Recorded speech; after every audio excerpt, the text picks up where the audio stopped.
सीम position है दोस्तों। जो सामी जो सीम पोजीशन, जो बॉल का जो रिलीज होने के बाद जो यहाँ से उसका रिलीज होता है बॉल, और उसके बाद जो पिच के ऊपर लैंड करता है, बिल्कुल सीम से लैंड करता है, और वहां से गेंद कब अंदर आ जाएगा, कब बॉल बाहर निकल जाएगा, कोई बल्लेबाज को कोई आइडिया नहीं होता। तो दोस्तों शामी के बारे में थोड़ा सा सोचना होगा। मोहम्मद,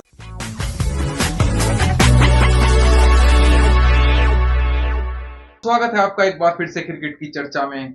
तो इंडिया ने जिस तरीके से न्यूजीलैंड को रोका है एक बड़े स्कोर की तरफ जाने से, एक बार लग रहा था कि शायद ये स्कोर कहीं ना कहीं 310 305 को क्रॉस कम से कम तो कर ही जाएगा, 320 के भी चांस थे।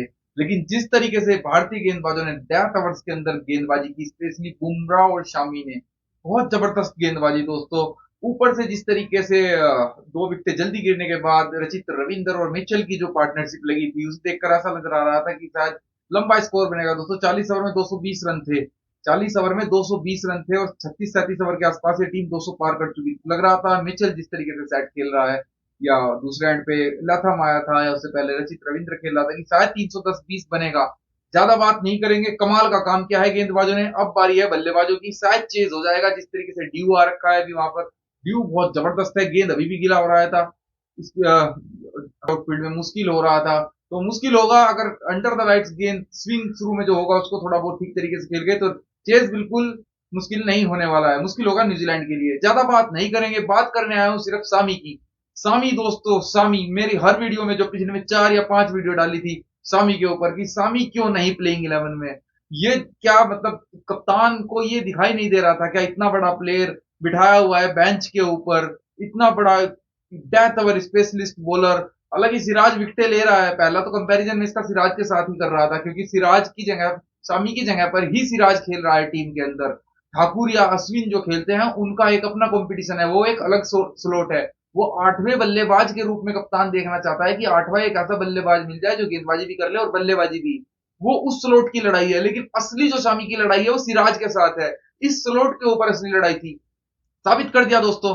मैं पिछले कई मैचों से बोल रहा था कि खिला लो, अफगानिस्तान के खिलाफ ही खिला लेते, नहीं तो पाकिस्तान के खिलाफ एटलीस्ट खिला लो, कहीं तो खिला लो सामी को। एक मौका दोस्तों, एक मौका नहीं चूकता ये प्लेयर। मोहाली का जो मैच था उसमें वापसी की थी इसने, जिसमें सिराज वगैरह सभी जो मेन प्लेइंग 11 के प्लेयर्स थे वो बाहर थे, रेस्टेड थे।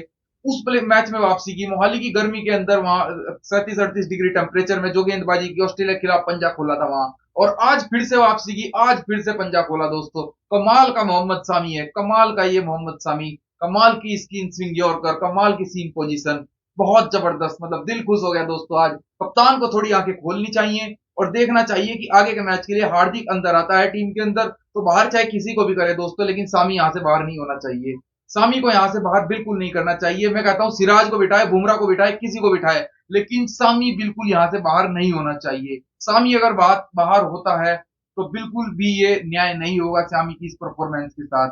5 विकेट लेने के बाद किस तरीके से वो बंदा इमोशनल हो गया, क्योंकि जब भी वापसी करता है 5 विकेट लेता है, उसको फिर से आप बाहर कर देते हो, फिर से बाहर का रास्ता दिखा देते हो। इतना तगड़ा गेंदबाज, इस मतलब कमाल की यॉर्कर, इन स्विंग यॉर्कर, बहुत जबरदस्त स्पेशलिस्ट, जो डेथ ओवर्स की जो गेंदबाजी की। बुमराह अकेले पड़ जाते हैं, नहीं तो सिराज हमने देखा है सिराज विकेट ले लेता है, लेकिन सिराज की वो लाइन और लेंथ नहीं है दोस्तों, वो अग्रेशन नहीं है गेंदबाजी के अंदर, जो डेथ ओवर्स के अंदर, वो समझदारी नहीं है जो डेथ ओवर्स के अंदर सामी और बुमराह करते हैं जिस काम को। तो मैं चाहूंगा अगले मैच में अगर पंड्या फिट होता है तो शार्दुल को बाहर ही रखा जाए, शार्दुल को आप बाहर ही रखिए।